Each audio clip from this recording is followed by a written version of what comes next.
This is a Sports Catastrophe production.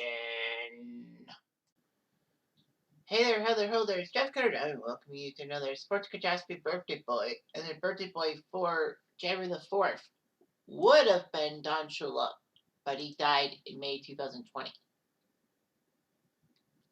But Don Shula was an icon. He even played in the NFL before he was head coach for Baltimore and Miami. So anyway, Don Shula was born in Ohio.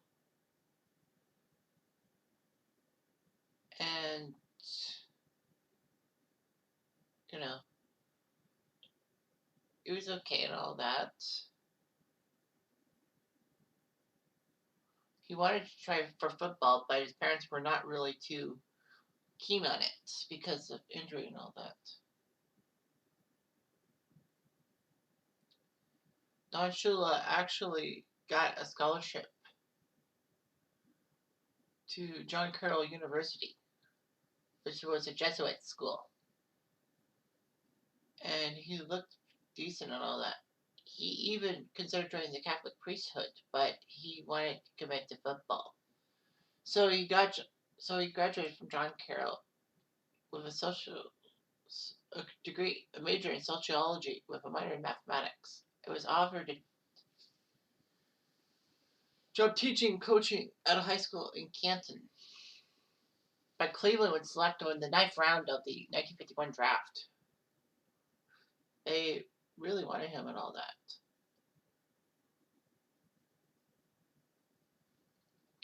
Shula actually signed a contract and played as a defensive back, playing in all 12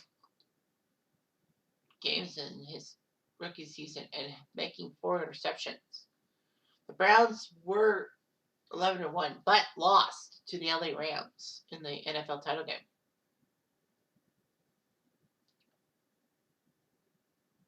So anyway, Shula was a part-time starter because he was in the National Guard because of the Korean War. But then again, he got himself into another championship game, but they lost to Detroit. So he and many players went from Cleveland to Baltimore and all that. Baltimore was in its first season after relocating from Dallas. So anyway, the team didn't really do too well. They led the NFL in defensive takeaways, but they were still 3-9 because of the offense. Shula still did okay, all that.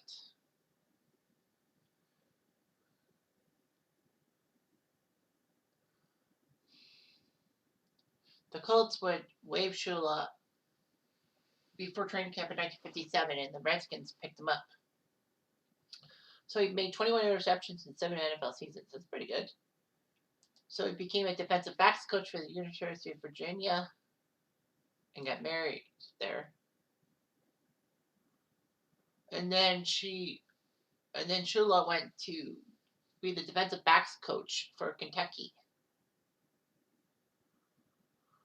And then after 1 year in Kentucky, he was the defensive backfield coach for the Lions. And Detroit did pretty well for themselves.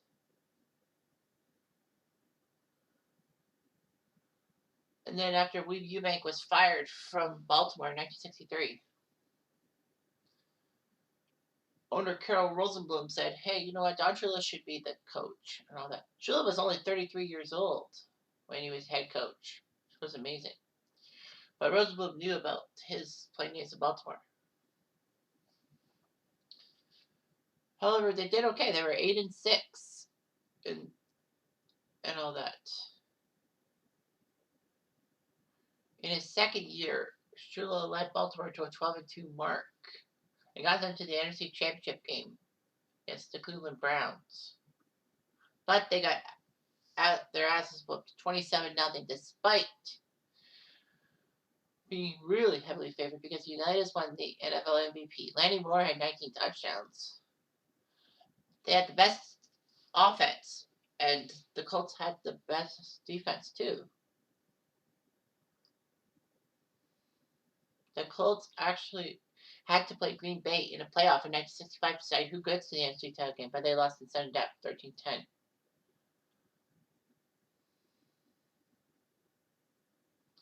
The only problem with that game was that the Colts suffered because Unitas and backup Gary Cuozzo was struggling with injury, so they had to use Tom Matte at quarterback.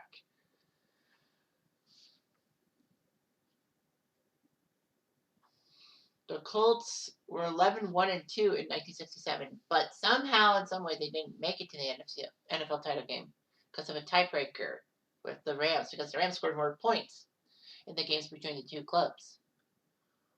They lost the final Sunday to the Rams. Otherwise, they would have been undefeated. Anyway, before the 68 season, Shula had a problem because Unitas had injured his elbow and couldn't play. And then Earl Morrow came in. There wasn't much expectations, but he surprised a lot of people.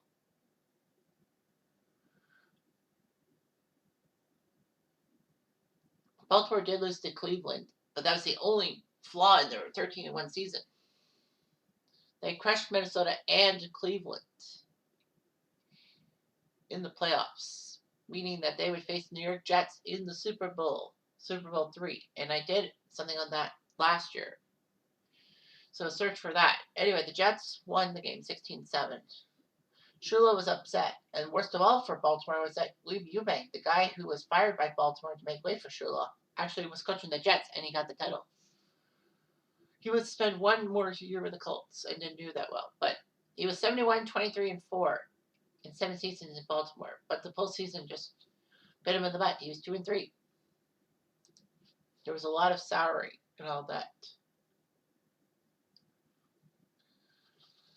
So the sourness made sure that things happened. Miami decided to jump on board, giving him a $70,000 a year contract, powers of being GM, and a 10% ownership stake.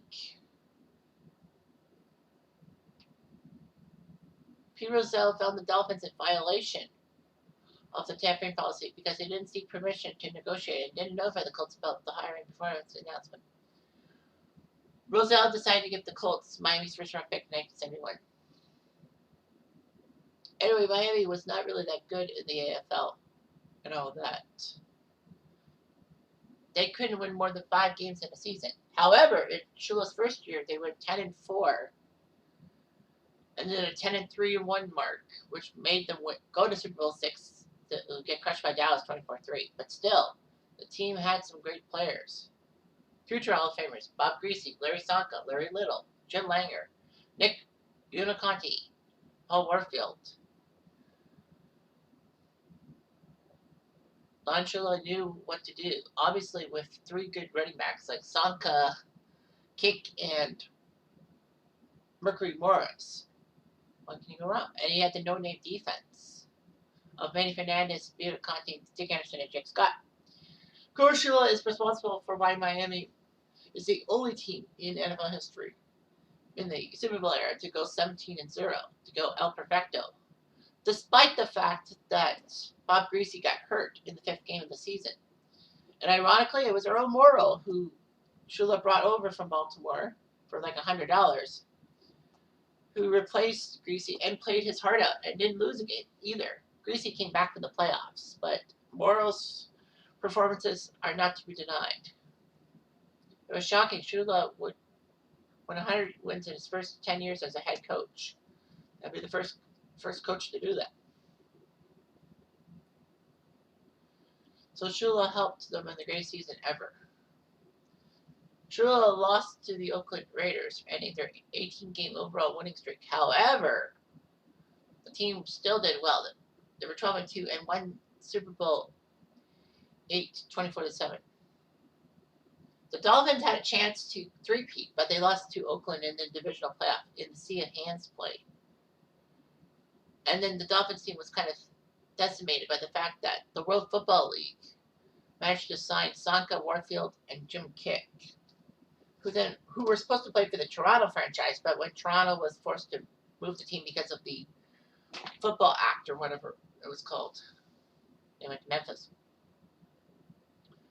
Shula did okay and all that. Unfortunately, he suffered a big loss in the Epic of Miami. Remember when the Chargers beat the Dolphins in double overtime, 41-38? Yeah, that was huge. And after Greasy's retirement, he had to rotate between David Woodley and Don Strock for quarterback stuff.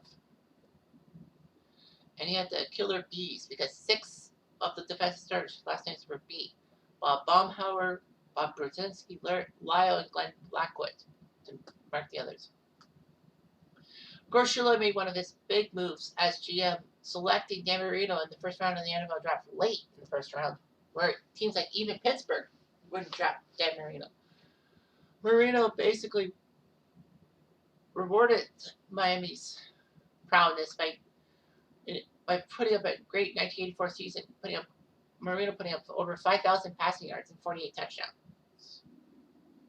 But they lost the final to Joe Montana and the Niners.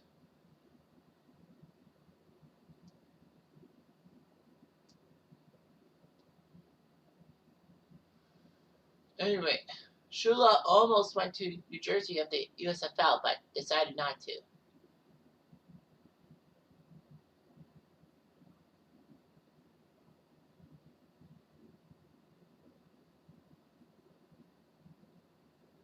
Anyway, Shula, after the 1984 season, would only post one losing record. That was amazing, and all that.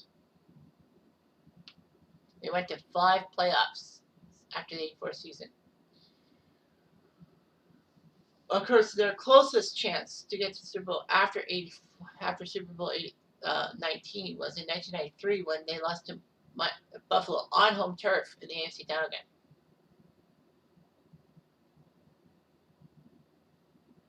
Shula stepped away from the game when he was 66 years old in 1996, pushing with 328 wins as a head coach, putting him number 1 overall. Not even Belichick can claim that record. Shula was known for being a product pitchman for many things and all that. He was actually named the Dolphins vice chairman and performed the ceremonial coin toss at Super Bowl 37.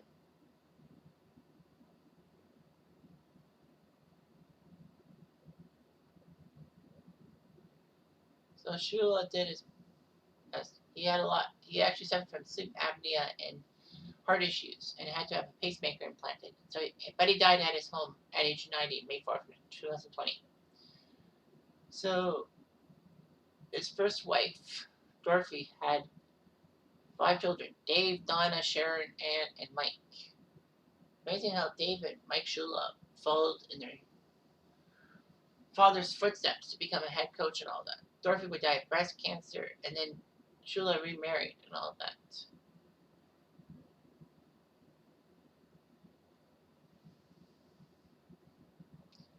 So anyway, Shula set a lot of records as head coach, 33 years as a head coach. He's the all-time leader in victories, including the postseason. Most games coached, 526. Most consecutive seasons, 33. And unfortunately, having 4 Super Bowl losses as a head coach, tied with Bud Grant, Dan Reeves, who recently died, and Mark Levy. He won 2 NFL titles and 6 Super Bowl appearances. All that.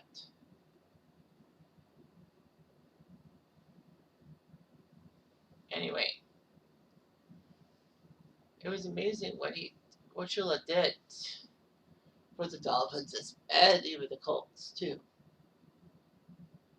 So yeah, he did quite well and all that. He has a big coaching tree, all that. What else can you say about the guy? Not much. Anyway, I'm Jeff Diamond. I do.